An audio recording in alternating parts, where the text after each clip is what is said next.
What happened to the Shirelles? The group that later became the Shirelles was formed in 1957 by 4 teenage girls from Passaic, New Jersey, under the name the Poquellos.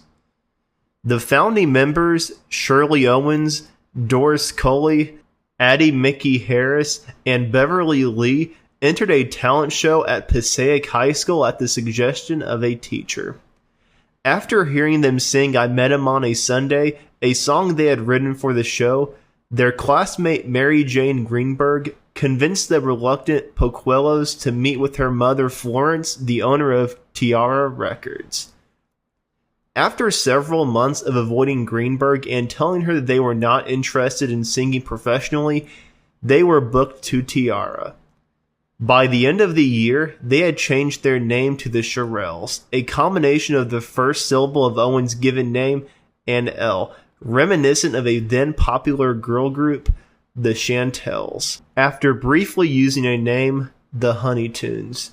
That year, they released their first song, I Met Him on a Sunday, and after local success, it was licensed to Decca Records for national broadcast and charted at number 50. The song was influenced by doo-wop but infused with pop melodies. Tiara Records, along with the Shirelles contract, was sold to Decca in 1959 for $4,000. Greenberg stayed as the manager, securing performances for the group, including one at the Howard Theater in Washington, D.C.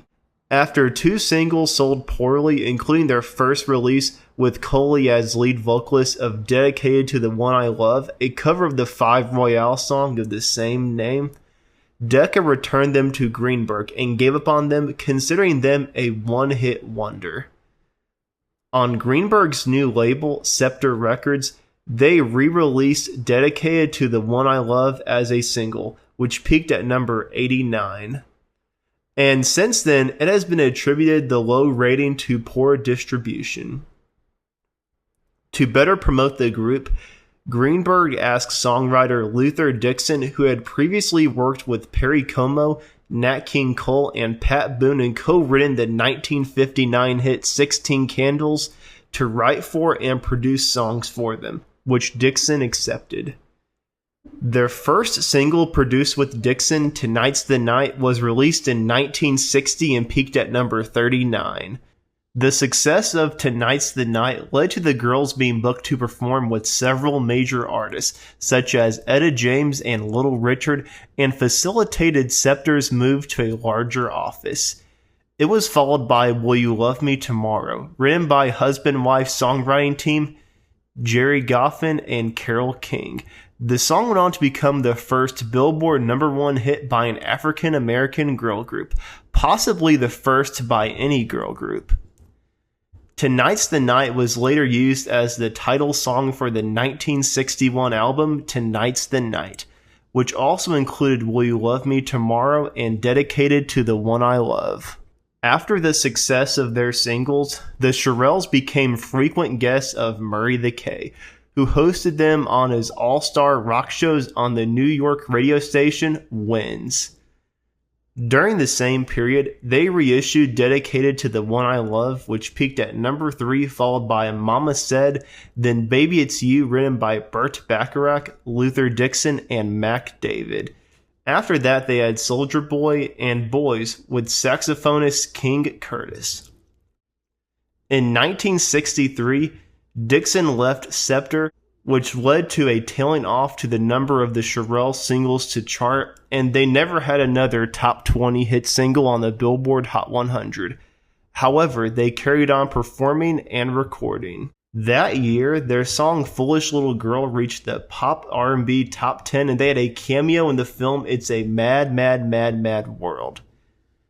However, later in 1963, they learned that the trust holding the royalties that they were supposed to receive from Scepter on their 21st birthdays did not exist. In response, they left the label and later filed a breach of contract suit against the company.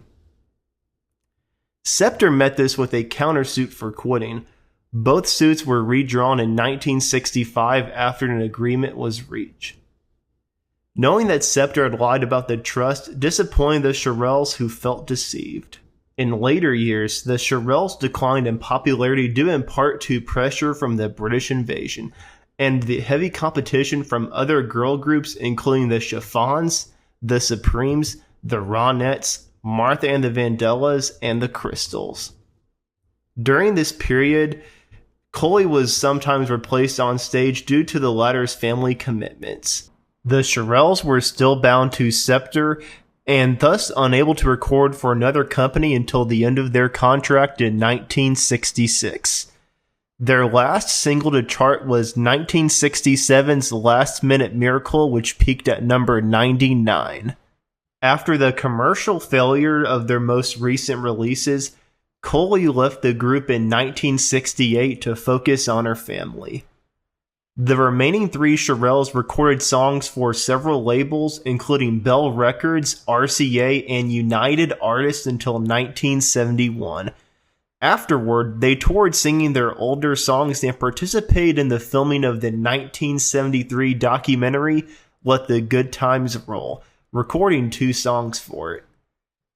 Coley returned as lead singer in 1975, replacing Owens, who left that year to pursue a solo career.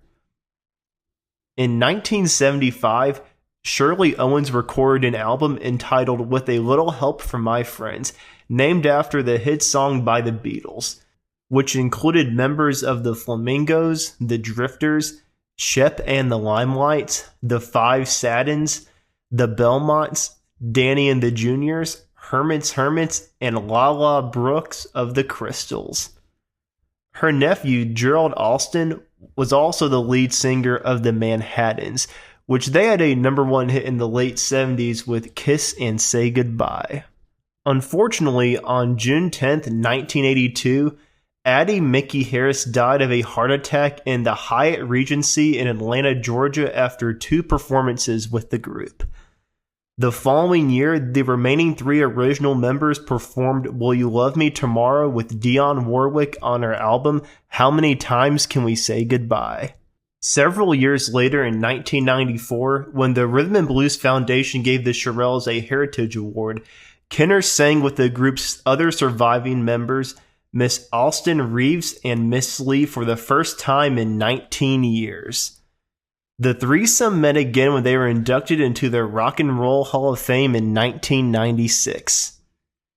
Today, the original members tour in different separate groups, although the trademark to the Shirelles name was eventually acquired by Lee. One of the versions of the group had member Geraldine Kroll, who was daughter of David Jones of the Rays. Shirley Owens performed on the Doo Wop 51 PBS special in 2000.